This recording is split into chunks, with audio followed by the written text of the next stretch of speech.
une question importante parce que vous avez beaucoup d'argent qui circule autour de l'aide au développement et vous avez également des institutions qui sont principalement dédiées à l'aide au développement. Donc au niveau mondial, vous avez la Banque mondiale à Washington, vous avez en France l'Agence française pour le développement qui gère des fonds publics, et vous avez aussi des donneurs privés, aussi bien Bill Gates que d'autres, et des organisations non gouvernementales. Donc si l'objectif est d'aider à la croissance, est-ce qu'on peut vérifier avec des statistiques, avec des données, que l'aide a bien une efficacité vis-à-vis du développement mesuré par la croissance de la production par nombre d'habitants. Voilà. Donc ça, c'est une première question. Bien sûr, on peut élargir le débat à différents types d'aides, différents types d'évaluation de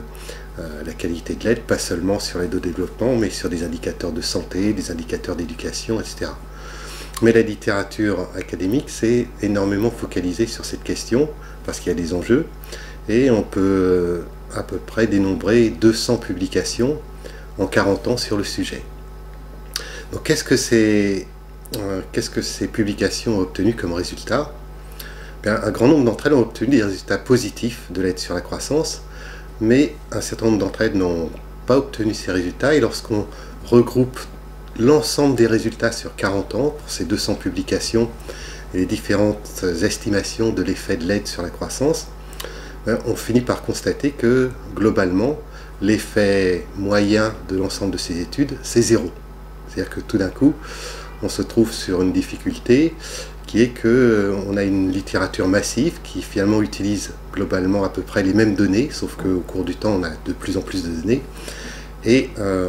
le résultat obtenu est décevant. C'est-à-dire que contrairement à ce qu'on espère ou espérait finalement, l'effet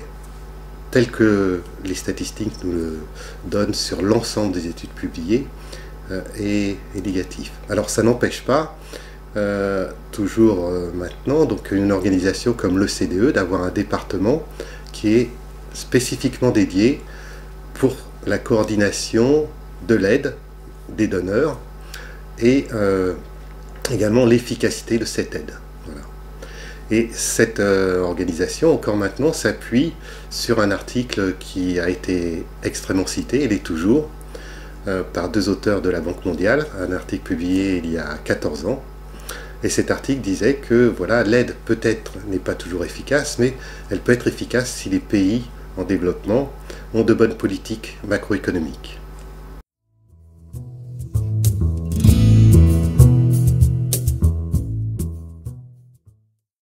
Donc la question de la conditionnalité de l'aide,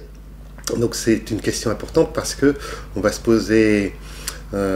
effectivement la question si donner de l'aide à un pays en développement lorsqu'il fait par exemple de bonnes politiques, qui seraient pas beaucoup d'inflation, une ouverture commerciale et pas beaucoup de déficit, par exemple, eh bien dans ce cas-là il pourrait s'avérer que l'aide serait efficace. Donc ça, c'est effectivement la thèse défendue et étayée par des statistiques de 2 auteurs qui travaillaient à la Banque mondiale au milieu des années 90 et qui ont donné lieu à cet article qui est maintenant l'article le plus cité pour l'année 2000 de la revue dans laquelle il a été publié. Donc un article qui a eu énormément d'impact à la fois parmi les académiques et parmi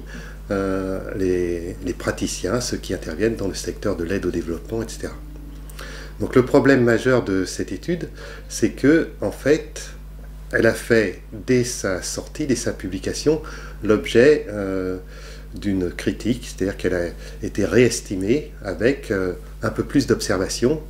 et les auteurs ont trouvé que effectivement un peu plus de données, 80 observations plus, et l'effet annoncé de la conditionnalité de l'aide étant efficace pour les pays qui faisaient des bonnes politiques dans le sens pas beaucoup d'inflation, pas beaucoup de déficit public et de l'ouverture commerciale, n'était pas vérifié par cette étude. Et même un peu plus loin, en allant un peu plus dans les détails de cette étude, on se rend compte, en reprenant exactement les données, que les résultats étaient tirés par une seule observation, celle d'un pays qui effectivement a reçu beaucoup d'aide, a eu de bonnes politiques avec pas beaucoup d'inflation, pas beaucoup de déficit public et une ouverture commerciale, un petit pays d'Afrique qui s'appelle le Botswana, qui incidemment aussi un des premiers producteurs mondiaux de diamants. Bon.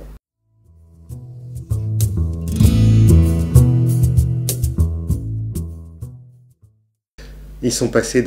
à la fois par plusieurs filtres pour publier leur article. Donc toute revue scientifique passe par un processus qu'on appelle de rapporteur, c'est-à-dire que l'article envoyé est soumis à des rapporteurs anonymes. Ensuite, l'éditeur de la revue scientifique donne son avis.